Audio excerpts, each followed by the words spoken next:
અમદાવાદના જુહાપુરાના ટપોરી મુશીરની હવેલી પર બુલડોઝર ચાલ્યું છે। રાજ્યમાં 7,500 કરતાં વધુ ગુંડાઓનું લિસ્ટ તૈયાર કરાયા બાદ તેઓના ગેરકાયદે બાંધકામો જમીનદોસ્ત કરવાની કામગીરીનો ત્રીજો દિવસ છે। અમદાવાદના સતત ત્રીજા દિવસે માથાભારે તત્વોની ગેરકાયદે મિલકતોને જમીનદોસ્ત કરવામાં આવી। જુહાપુરા અને સરખેજ વિસ્તારમાં ટપોરીની છાપ ધરાવતા મોહમ્મદ મુશીરની ગેરકાયદે મિલકતો પર તવાઈ બોલાવવામાં આવી। ફતેવાડી કેનાલ પાસે આવેલા ઇસ્માઇલ પેલેસ, જે મુશીર હવેલી તરીકે જાણીતી હતી, તેના પર બુલડોઝર ફેરવી દેવામાં આવ્યું હતું। આ જગ્યા ખેતીલાયક છે અને અહીંયા મોટા રૂમ અને સ્વિમિંગ પુલ જેવી વ્યવસ્થા છે। આ જગ્યા ઇકબાલના નામે છે, પરંતુ તે મુશીર ઉપયોગ કરતો હતો। જુહાપુરા વિસ્તાર સાબરમતી નદીના કિનારે 6300 ચોરસ ફૂટ જેટલી વિશાળ જગ્યામાં મુશીર દ્વારા ગેરકાયદેસર બાંધકામ કરી દેવામાં આવ્યું હતું। આ ગેરકાયદેસર બાંધકામ એવી જગ્યા પર કરવામાં આવ્યું કે જ્યાં કોઈ પણ વ્યક્તિને પહોંચવું હોય તો 2 વખત વિચાર કરવો પડે। 4 વીઘા જેટલી વિશાળ જગ્યામાં ગેરકાયદેસર બાંધકામ ઊભું કરી દેવામાં આવ્યું હતું। મોહમ્મદ મુશીર વિરુદ્ધ જુહાપુરા અને આસપાસના વિસ્તારોમાં ખંડણી, મારામારી અને જુગાર સહિતના અનેક ગુનાઓ વેજલપુર પોલીસ સ્ટેશનમાં નોંધાયેલા છે। મુશીર એટલો મોટો ગુનેગાર છે કે જુહાપુરા સરખેજ વિસ્તારમાં તેના નામે તેના માણસો પણ ફરે છે, જેની યાદી પણ પોલીસે ચોપડામાં તો છે, પરંતુ કેટલીક પોલીસ અધિકારીઓ સાથે સંબંધ હોવાને કારણે કોઈ તેને કશું નહીં કરે તેવું અભિમાન આવી ગયું હતું। બીજી તરફ પોલીસે સરખેજ, વેજલપુર, વાસણા, એલિસબ્રિજ, આનંદનગર સહિતના વિસ્તારોમાં ગુનેગારોની યાદી બનાવી તમામ વિસ્તારોમાં 150 જેટલા અસામાજિક તત્વોની યાદી તૈયાર કરાઈ છે। આગામી દિવસોમાં મુશીર અને તેના સાગરીતો વિરુદ્ધ ગુજસી ટોક સહિતનો ગુનો નોંધાશે। અનિતિની કમાણીથી ભેગી કરેલી ગુંડાઓની સંપત્તિ પર દાદાનું બુલડોઝર ચાલ્યું। ગુંડાઓને કાયદામાં રાખવા પોલીસે સામદામ દંડનો ઉપયોગ કર્યો છે। સુરતમાં ફરી મેગા ડિમોલિશન હાથ ધરાયું। આ વખતે લીંબાયત પોલીસ અને એસએમસી દ્વારા ડિમોલિશનની કામગીરી કરાઈ। લીંબાયતના માથાવારે ઇસ્મા વસીમ ઉર્ફે વસીમ પાર શેખના ત્યાં દાદાનું બુલડોઝર ફરી વળ્યું। વસીમ દ્વારા ગેરકાયદેસર બાંધેલા ક્રિકેટ બોક્સ અને જગ્યા પર ડિમોલિશન કરાયું। વસીમ સામે 28 જેટલા ગંભીર ગુનાઓ નોંધાયેલા છે। મારામારી, દુષ્કર્મ, હત્યા અને ખંડણી જેવા ગંભીર ગુનાઓનો આરોપી છે વસીમ। લીંબાયત પોલીસ દ્વારા 100થી વધુ જવાનો સાથે ડિમોલિશનની કાર્યવાહી કરાઈ। દબાણ હટાવતા લુખ્ખાઓમાં ફફડાટ ફેલાઈ ગયો હતો। તો સુરતમાં વધુ એક અસામાજિક તત્વોનો અડ્ડો પોલીસે નેસ્તનાબૂદ કરી દીધો। કુખ્યાત ડોન સજ્જુના ભાઈ આરિફ કોઠારીના જુગારધામ પર ચાલ્યું બુલડોઝર। જુગાર, રાયોટિંગ, મારામારી સહિતના 22 જેટલા ગુનાઓને આપી ચૂક્યો છે આરિફ કોઠારી અંજામ। પોલીસે જણાવ્યું કે સજ્જુને લાજપુર જેલની બહારથી ભગાડવામાં પણ આરિફનો હાથ હતો। ગીર સોમનાથ મંદિર પાસે ત્રિવેણી રોડ પર કોર્ટના આદેશ બાદ મકાનો ખાલી કરવાની કવાયત હાથ ધરવામાં આવી। કોર્ટના હુકમને ધ્યાને લઈને સોમનાથ ટ્રસ્ટને જમીનનો કબજો સોંપવાની કામગીરી કરાઈ રહી છે।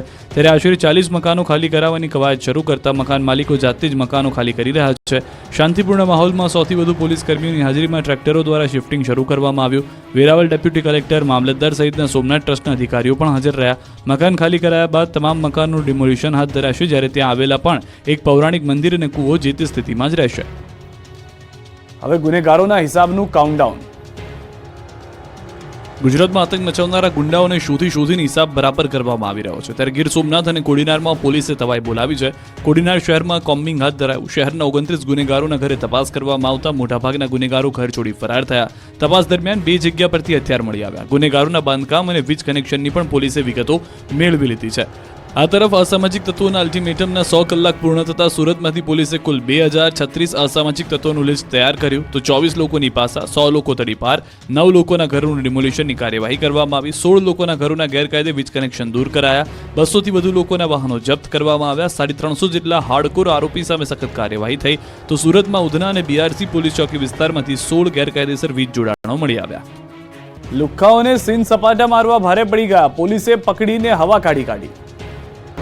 હવે ખોટી બંદૂક હતી, મેં એવો વિડીયો મારે હજી કરશે નહીં, એ લીધે હું માફી માગું છું। ખોટી બંદૂકથી ભડાકા કરવામાં ભરાઈ ગયો યુવાન। એરગન લઈને સીન સપાટા નાખવા યુવાનને ભારે પડી ગયા। મહેસાણાના કડીના યુવાને રોલા પાડવા માટે એરગન લઈને રીલ બનાવી હતી। જોકે બાવળુ પોલીસે કાર્યવાહી કરી અને અગોલ ગામના યુવાનને પકડીને કાયદાનું ભાન કરાવ્યું। એરગન હાથમાં આવી ત્યારે રોફ ઠોકનારા યુવાનને પોલીસ સામે પોપટની જેમ માફી માંગતા પણ જોવા મળ્યો। હવે ખોટી બંદૂક હતી, મેં એવો વિડીયો મારે હજી કરશે નહીં। આ તરફ સુરતમાં ગોલ્ડન કિંગ જાફરને પણ સીન સપાટા મોંઘા પડી ગયા। ગોલ્ડન કિંગ જાફર ગોલ્ડ પહેરીને ડોનગીરી ટાઈપના વિડીયો સોશિયલ મીડિયામાં પોસ્ટ કરતો હતો અને પોતાના વિસ્તારમાં રોફ જમાવતો હતો। આ અંગેની જાણ પોલીસને થતાં પોલીસે સુરતના ગોલ્ડન કિંગ જાફરને પકડી કાયદાનું ભાન કરાવ્યું। ક્રાઇમ બ્રાન્ચે ગોલ્ડન કિંગ જાફરને બરાબરનો પાઠ ભણાવતા જાફર પોપટ બની ગયો હતો। જાફરે માગી હતી માફી અને પોતાનું એકાઉન્ટ ડિલીટ કર્યું। જાફરે અગાઉ પણ અનેક ગુનામાં જેલની હવા ખાઈ ચૂક્યો છે। સરકારની ચેતવણી છતાં આરોગ્ય કર્મીઓની હડતાલનો નહીં આવ્યા। આરોગ્ય કર્મીઓને હડતાલનો અંત લાવી કામે લાગી જવા માટે સરકારે ચેતવણી આપી છે, પરંતુ આરોગ્ય કર્મીઓ પણ વિવિધ માંગણીઓને લઈને ટસના મસ થવા તૈયાર નથી. આ વખતે સમાધાનના મૂડમાં નથી. ગાંધીનગરમાં આરોગ્ય કર્મચારીઓ પડતર માંગોને લઈને ધરણા કરી રહ્યા છે. સરકારની ચેતવણી છતાં હડતાલ બંધ નહીં કરવા મક્કમ છે. આરોગ્ય કર્મીઓની હડતાલ યથાવત રહેશે. ગુજરાત આરોગ્ય કર્મચારી મહાસંઘના પ્રમુખ રણજીતસિંહ મોરીએ કહ્યું કે જ્યાં સુધી ગ્રેડ પેમાં સમાવેશનો ઠરાવ પસાર ન થાય, ખાતાકીય પરીક્ષા રદ ન થાય, ત્યાં સુધી હડતાલ યથાવત રહેશે. આ પહેલા પણ સીએમને આવેદનપત્ર આપવા આવ્યા હતા. એ સમયે અમારી અટકાયત કરાઈ હતી. અમે શાંતિપૂર્વક આંદોલન કરી રહ્યા છીએ. અમારી માંગ નહીં સંતોષાય ત્યાં સુધી અમારી શાંતિપૂર્વકની આ ચોક્કસ મુદતની હડતાલ યથાવત રહેશે. આરોગ્ય કર્મીઓની હડતાલની નાના સેન્ટરોમાં, હોસ્પિટલોમાં કામગીરી ખોરવાઈ ગઈ છે. દર્દીઓ પરેશાન થઈ રહ્યા છે. રાજકોટમાં વન નેશન વન ઇલેક્શનને લઈને ધારાશાસ્ત્રીઓની બેઠક મળી.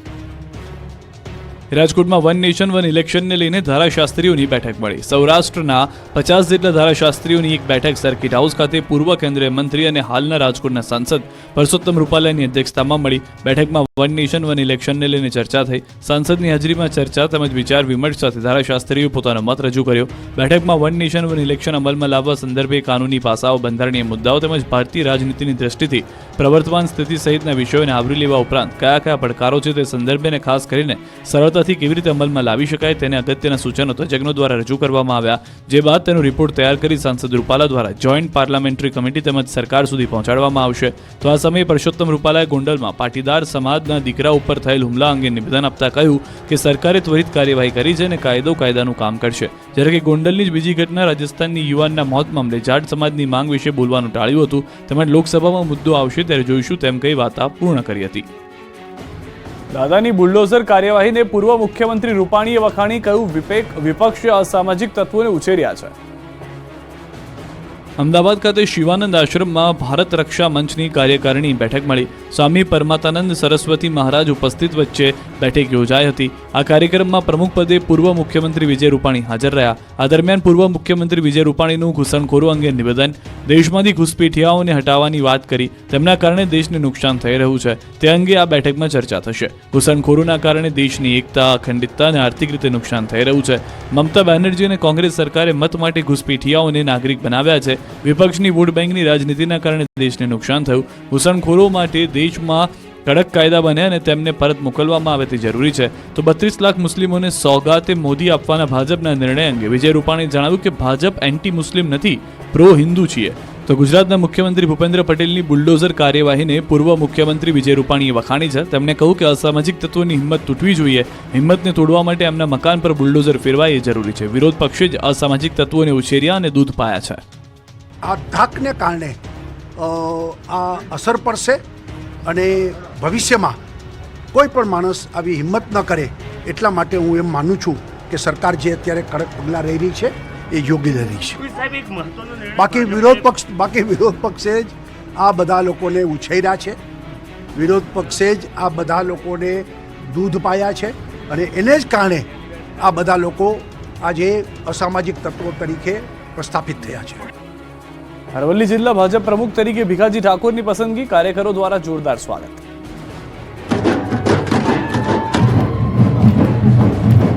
આ ઢોલ નગારા, અનાજગાન અને ખુશીઓ, ઉત્સાહ કોઈ જીતનો નથી પરંતુ અરવલ્લી જિલ્લા ભાજપ પ્રમુખ તરીકે ભીખાજી ઠાકોરની પસંદગીનો છે.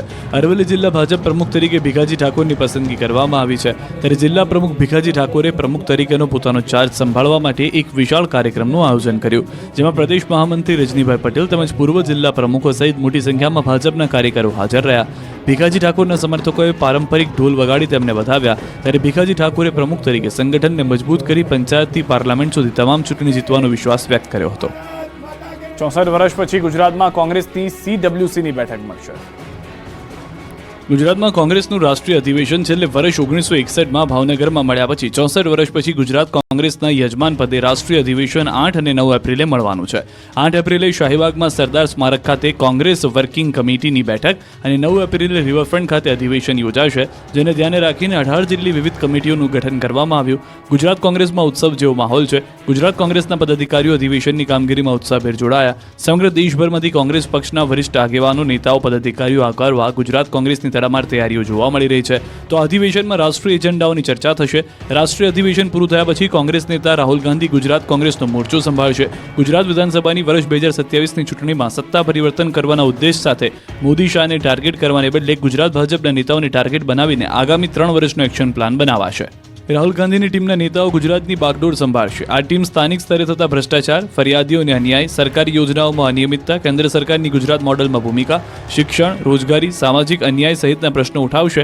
આ ઉપરાંત 2 સ્તરે આંદોલન પણ કરવામાં આવશે. મહત્વનું છે કે મહાત્મા ગાંધી અને સરદાર વલ્લભભાઈ પટેલના જન્મસ્થળ ગુજરાતમાં ત્રીજી વખત એઆઈસીસીનું અધિવેશન યોજાશે. રાજ્યમાં એઆઈસીસીનું પ્રથમ અધિવેશન 1938માં બારડોલી નજીક હરિપુરામાં યોજાયું હતું. ગુજરાતમાં બીજું અધિવેશન 1961માં ભાવનગરમાં યોજાયું હતું, જે બાદ હવે અધિવેશન યોજાવા જઈ રહ્યું છે.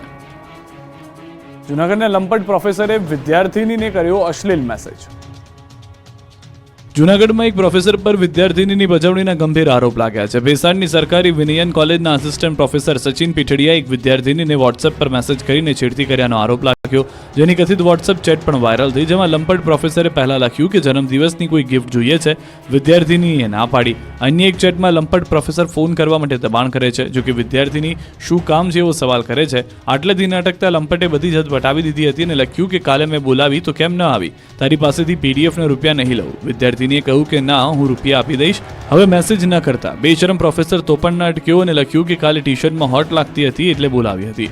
બાદમાં એવા શબ્દોનો પ્રયોગ કર્યો કે જે અહીં લખી શકાય એવા પણ નથી. કંટાળેલી વિદ્યાર્થીની લખે છે કે પ્લીઝ સર, મારે ઘરે પ્રોબ્લેમ થાય, હું કાલે પ્રિન્સિપલ સરને કહીશ. એટલે તરત જ શૈતાન પ્રોફેસર ધમકાવતા લખે છે કે માર્ક જોતા છે, ફેલ થઈશ તો ઘરે શું કહીશ. આ ગંભીર આરોપો બાદ ઇન્ચાર્જ પ્રિન્સિપલે તપાસના આદેશ આપ્યા છે. રાજકોટ રેન્જ પોલીસ 2267 ગુંડાઓનું લિસ્ટ તૈયાર કરી ચૂકી છે. ગુજરાતમાંથી ગુંડાઓના અંતિમ દિવસો ગણાઈ રહ્યા છે. દરેક રેન્જમાં ગુંડાઓનું લિસ્ટ તૈયાર થઈ રહ્યું છે, ત્યારે રાજકોટ રેન્જ પોલીસે 2267 ગુંડાઓની યાદી તૈયાર કરી છે. દ્વારકા ખાતે રાજકોટ રેન્જ આઈજી અશોક કુમાર યાદવ દ્વારા ક્રાઇમ કોન્ફરન્સ યોજાઈ, જેમાં પોલીસે આ અંગેની માહિતી આપી. રાજકોટ રેન્જમાં પોલીસ દ્વારા અંદાજિત 2267 ગુનેગારોને ચિહ્નિત કરવામાં આવ્યા છે, જેમાંથી 210 અસામાજિક તત્વો દ્વારકા જિલ્લામાં ચિહ્નિત કરાયા છે. 19 અન્ય ગુનાના આરોપી છે. આવા આરોપીઓની મિલકત પર બુલડોઝર ચાલશે. તો રાજકોટ રેન્જ પીજીવીસીએલ ટીમ દ્વારા 2.5 કરોડ રૂપિયા જેટલી માતબર રકમની વીજ ચોરી કરનાર ઇસમો વિરુદ્ધ દંડ ફટકારાયો છે, જેમાંથી દ્વારકા જિલ્લામાં 51,75,000 દંડ કરાયો. તો અમદાવાદ શહેર પોલીસે અત્યાર સુધીમાં 292 ગુનેગારોની ચકાસણી કરી. 18 ગુનેગારોની ગેરકાયદેસર મિલકતો ધ્વસ્ત કરવામાં આવી. 27 આરોપીઓના ગેરકાયદેસર વીજ જોડાણ શોધી કાર્યવાહી કરવામાં આવી. આ ઉપરાંત 835 લારી અને કેફે તથા 693 ગલ્લાઓને પણ ચેકિંગ કરવામાં આવ્યું છે. આવનાર દિવસોમાં હજી ગુનેગાર સામે કડક કાર્યવાહી કરવામાં આવશે. નર્મદાવાસીઓ હેલ્મેટ પહેરવાની આદત બનાવી દેજો, નહીં તો ભરવો પડશે દંડ. નર્મદા જિલ્લામાં બાઇક સવારોના અકસ્માતમાં અત્યાર સુધીમાં 10થી વધુ લોકોના હેલ્મેટ ન પહેરવાને કારણે જીવ ગયા છે, જેને લઈને નર્મદા જિલ્લા પોલીસ દ્વારા સમગ્ર જિલ્લામાં ટ્રાફિક ડ્રાઈવ યોજવામાં આવી હતી, જેમાં પોલીસ દ્વારા હેલ્મેટ અને સીટ બેલ્ટ બાબતે ડ્રાઈવમાં જોવા મળ્યું છે. આ ડ્રાઈવમાં જિલ્લામાં અત્યાર સુધીમાં 2000 કરતાં વધુ લોકોને હેલ્મેટ ન પહેરતા દંડ ફટકાર્યો. લોકોને હેલ્મેટ પહેરો અને જીવ બચાવની સમજણ પણ આપવામાં આવી. તો કેટલાક લોકો હેલ્મેટ ન પહેરી પોલીસને ચકમો આપી ભાગી જતા પણ નજરે પડ્યા. મોજ શોખ માટે નાણાંની જરૂર હોવાથી મિત્રે જ મિત્રની હત્યા કરી. પોલીસ સ્ટેશનમાં ઉભેલો આ એક શખ્સ છે, જેમણે નાણાં માટે મિત્રને જ રેસી નાખ્યો. દેવભૂમિ દ્વારકા જિલ્લાના જામખંભાળિયા ખાતે મિત્ર દ્વારા જ પોતાના મિત્રની હત્યા કરવામાં આવી હોવાનું સામે આવ્યું. ધોરણ 8 સુધીનો અભ્યાસ કરનાર 15 વર્ષીય કેતન વાઘેલાની હત્યા તેના જ મિત્ર હર્ષ નાઘેરા દ્વારા કરવામાં આવી હતી.